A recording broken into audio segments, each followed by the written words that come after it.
Assalamualaikum warahmatullahi wabarakatuh dan salam sejahtera.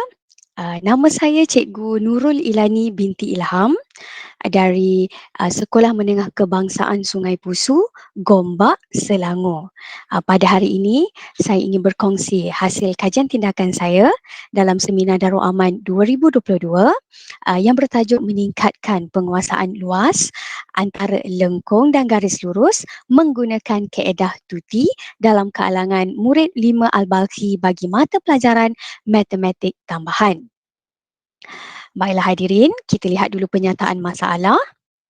Okey, penyataan masalah yang pertama mencari luas di bawah lengkung merupakan subtopik dalam tajuk pengamiran yang dipelajari oleh murid tingkatan 5. Subtopik ini memerlukan murid menguasai konsep menulis persamaan lengkung, mencari nilai had, menentukan kawasan belorik dan menyelesaikan pengamiran.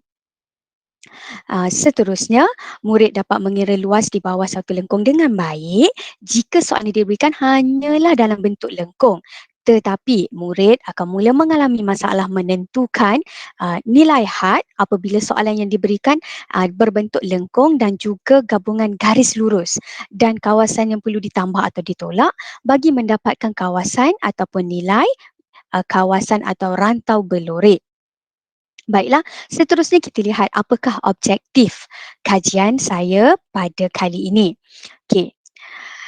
Untuk objektif umum, ia adalah meningkatkan penguasaan murid dalam mencari luas suatu lengkung dan suatu garis. Manakala objektif khusus meningkatkan kemahiran murid dalam menguasai cara menentukan nilai had bagi subtopik luas di antara suatu lengkung dan suatu garis menggunakan kaedah tuti melalui 2 kelas intervensi yang dilaksanakan.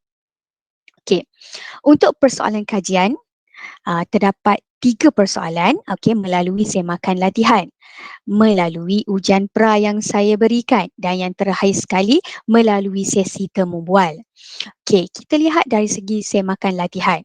Seramai 16 orang murid daripada 5 Al-Balkhi tidak dapat mencari nilai luas antara suatu lengkung dan juga suatu garis dengan betul dan mereka tidak cuba menjawab. Okey, kat sini kita boleh lihat murid menggunakan nilai had yang salah. Seramai 7 orang.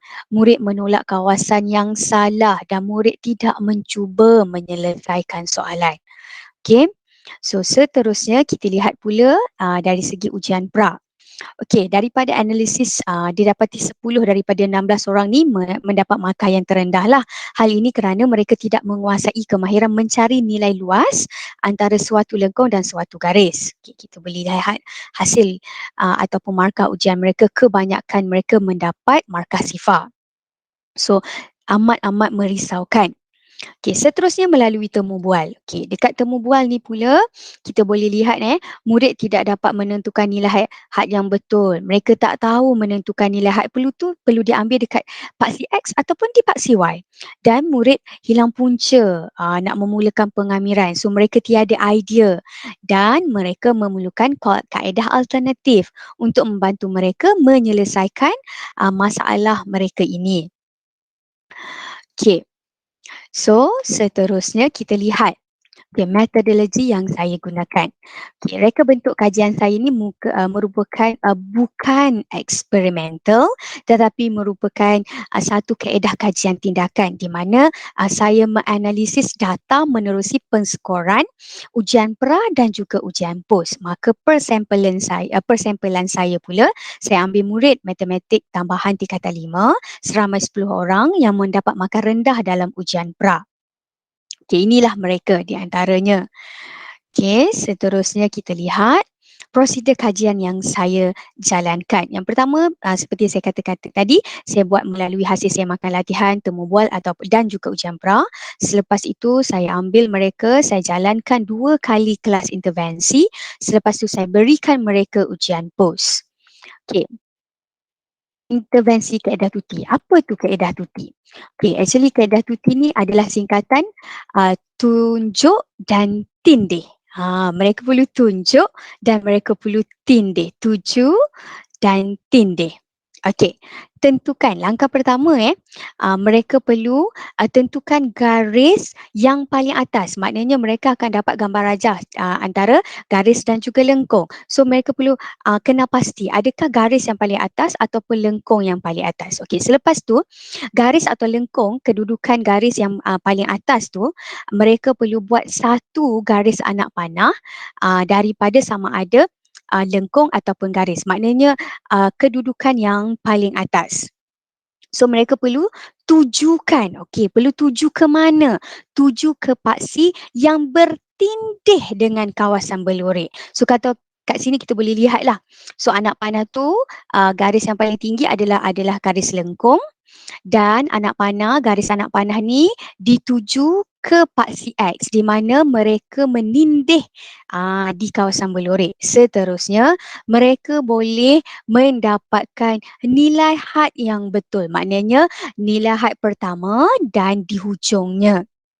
Selepas itu mereka juga boleh melihat apakah bentuk uh, lebihan, iaitu bukan kawasan berlorek, bukan rantau berlorek. So daripada situ mereka boleh nampak dengan jelas, luas kamiran lengkung tolak lebihan bentuk. Sama ada lebihan bentuk kat sini mereka boleh nampak sama ada dari segi bentuk segitiga ataupun trapezium.